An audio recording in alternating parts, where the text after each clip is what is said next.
All right, last but not least, the 1982-83 boys basketball team from Buckeye Central. There's a couple of these guys that I know. I coached against Phil Loy, and back in the day I was like, I wonder if that dude was good in basketball. You were a trendsetter with your hair, I will tell you that. Beautiful. Randy Krebs, somewhere out here in the audience. I looked at the picture of that team. He looks like he could have been like the Mike linebacker for the Ohio State Buckeyes. Big man. The 1982-83 boys basketball team accomplished a record of 27-1. Their only loss was in the state championship game to Delphus St. John, 68-54, who finished 28-0. They ended up the season as the Class A state runner-up. The trip to the state basketball tournament marked the first time a Crawford County boys basketball team had reached this level since the Holmes Liberty team lost to Northwestern in the 1958 state finals. This team has the first and only perfect record regular season in school history. Their average winning margin was 22 points. Their team record against AA teams was 6-0. They were ranked number 2 in Ohio Class A in both the AP and UPI coaches polls. The 1982-83 team was inducted into the Buckeye Central Hall of Fame in 2007. Randy Krebs, Lance Kimmel, and Scott Gray received All-Ohio recognition. 5 of the top 6 players went on to play college basketball. Scott Gray, Randy Krebs, Phil Loy, Lance Boomer Kimmel, and Todd Karras. And I believe Todd is at Shelby, correct? Yes. 2 first-team All-Ohio players, Scott Gray and Lance Kimmel. Randy Krebs was chosen to play in the Class A Tournament All-Star Game. The team roster consisted of Kelly Dye, Todd Karras, Lance Kimmel, Scott Gray, Norbert Donnersbach, Phil Loy, Ken Capel, Randy Payne, Randy Krebs, Scott Ramey, Jack Ersman, and Brad Young. The team co-captains were Randy Krebs and Scott Gray. The head coach was Steve Moore and assisted by Denny Shoemaker. Congratulations.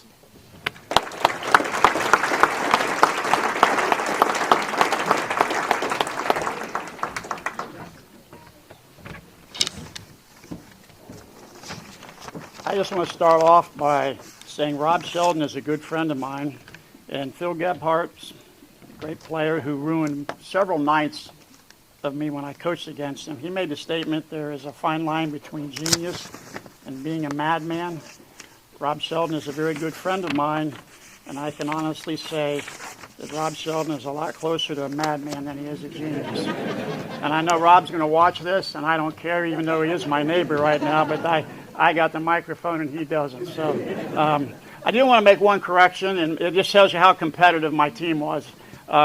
We lost in the state championship, but we didn't lose 68-54. That's a typo error. We lost by 7. The 68-54 was our semifinal win, so that's the competitiveness of our guys. I want to make sure that was corrected. But I want to thank the committee for inducting this team. It's a real honor to be associated with this group.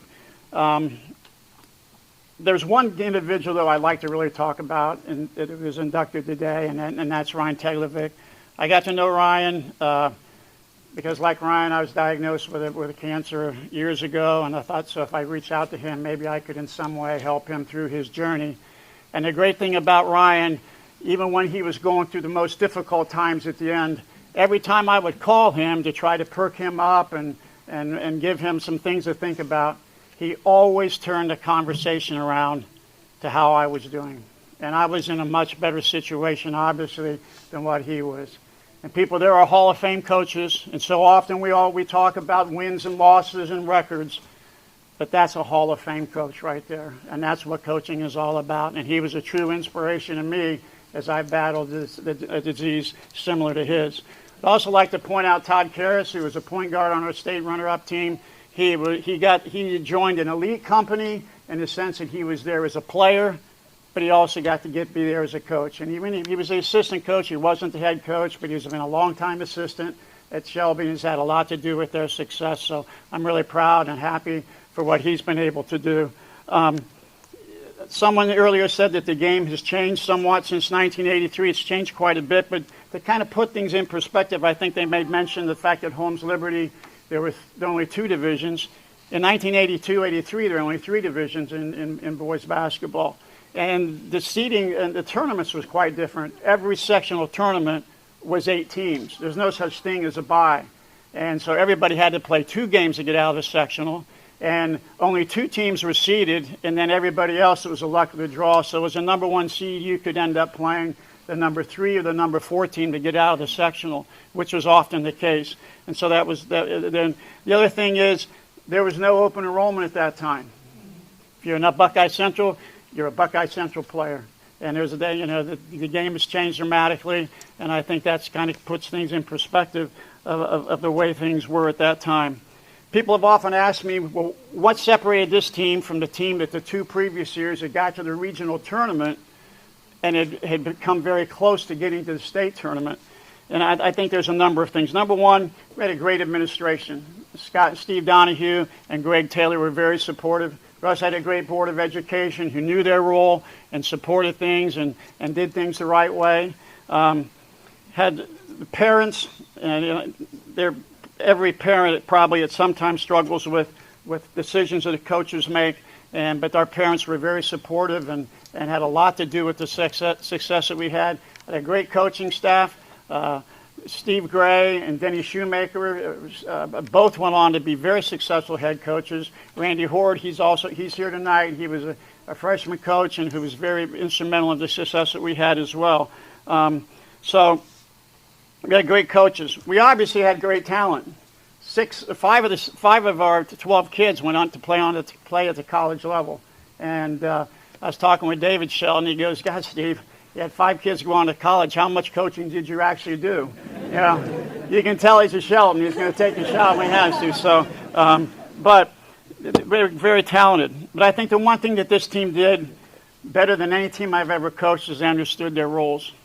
Randy and Scott and Boomer were our scorers, and they were double-figure scorers.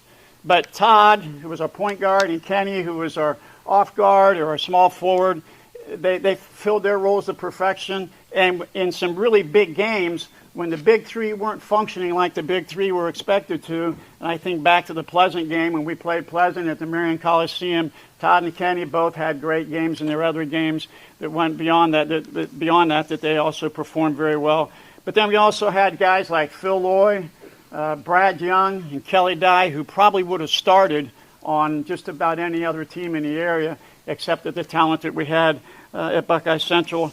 And then Jack, Scott, and Randy, Norb, those three guys. There were many times, and this great team can tell you many times in practice where those guys challenged and pushed this team, and to show the talent that they had over the next 2 years, they won, I believe, 36 basketball games. So we performed our roles very well, and we were very successful there. So I've had the opportunity right now to talk to a lot of high school teams and even some college teams, and I always tell teams talk to them about what I call the 3 H's. And I think this team really carried that out to perfection.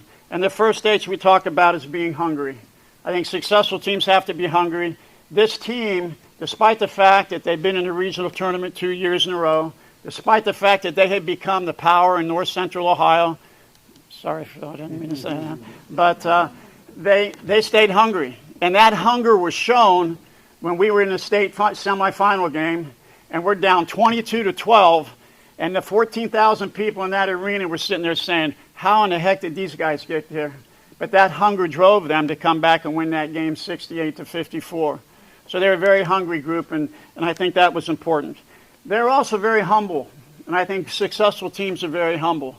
There was no grandstanding out there. There was no pointing, getting in people's faces. There was no one on that team who thought they were bigger than anyone else. And they had a unique ability amongst themselves to keep each other humble.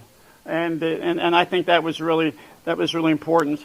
And I talked to teams about being happy. And this team played with a lot of enthusiasm, and they played with the joy of basketball, which I think basketball is a game of celebration, and they played that way, and they brought a lot of joy, not just to the Buckeye Central community, but the entire Crawford County community as well.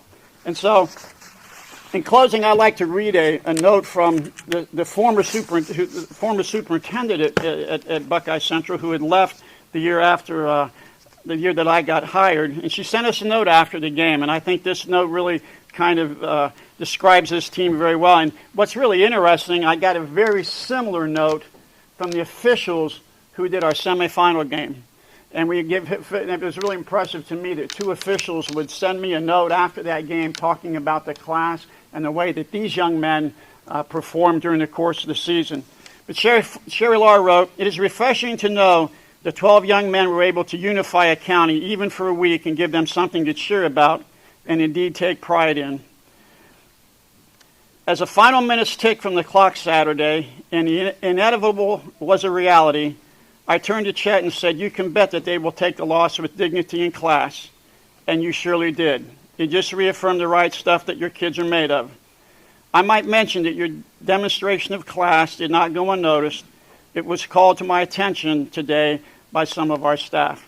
And as I said, we got a very similar note from the two officials that did our semifinal game.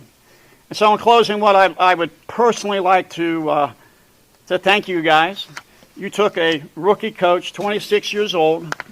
I never felt like you were questioning my ability, and you took a young kid as a coach on the ride of his life, and there isn't a day that goes by that I don't think about what you guys accomplished, what you did for Buckeye Central, what you did for Crawford County, and selfishly what you've done for me, because it was an honor to be your coach. And it's a special group. We got together a couple times since then, and you can see the love that this group has. And so my wife has made sure that she made it very clear to me that I had to make sure that these guys got recognized.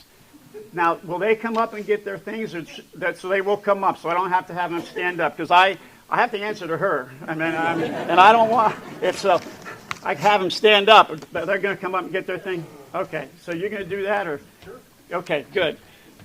Did I do good? Good, Donna? All right. Coach, do you want to announce them? And I'll